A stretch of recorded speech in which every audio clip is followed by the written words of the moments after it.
Hello বন্ধুরা, তোমরা সবাই কেমন আছো? আশা করি সবাই খুব ভালো আছো। তো তোমাদের সাথে একটা নতুন ভিডিও দেখাতে নিয়ে এলাম।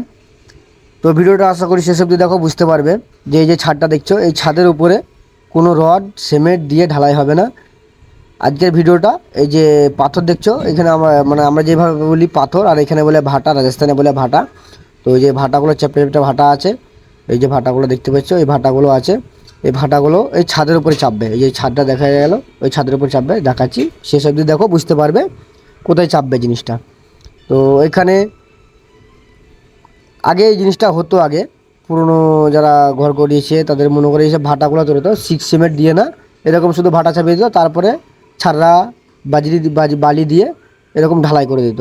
এই যে গাছের উপর দিয়ে চলে আসছে, হুম, এই যে গাছের উপর দিয়ে চলে আসছে, দিয়ে কি সুন্দরভাবে বসিয়ে দিবে। বুঝতে পারবে, শেষ অবধি দেখো, বুঝতে পারবে। আর যদি ভিডিওটা যদি ভালো লাগে তো সবাই ভিডিওটা শেয়ার করে দিও, আর লাইক কমেন্ট করে দিও সবাই, কেমন? তো এরকম নতুন নতুন ভিডিও দেখতে পাবে আমার আইডিতে।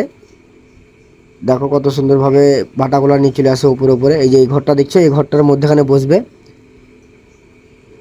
তো অলরেডি দুটো বসে গেছে, দেখাচ্ছি, দুটো অলরেডি বসে গেছে। তো এই যে চলে আসছে কত সুন্দরভাবে ঘরের মাঝখানে, দিয়ে ঘরের মাঝখানে দিয়ে ঘুরিয়ে দিয়ে বসিয়ে দিবে। এই যে একজন হাত দেখাচ্ছে কীভাবে বসাবে, ওই যে। তো এই যে কীভাবে বসে গেছে দেখো।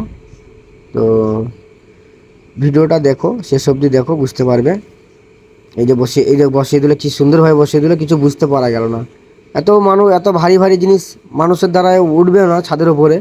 সেই জন্য গাড়ি লেগেছিলো, তা গাড়িতে করে তুলে দিল। ভিডিওটা যদি ভালো লাগে সবাই ভালোবাসা দিও, লাইক কমেন্ট শেয়ার করে পাশে থাকবে।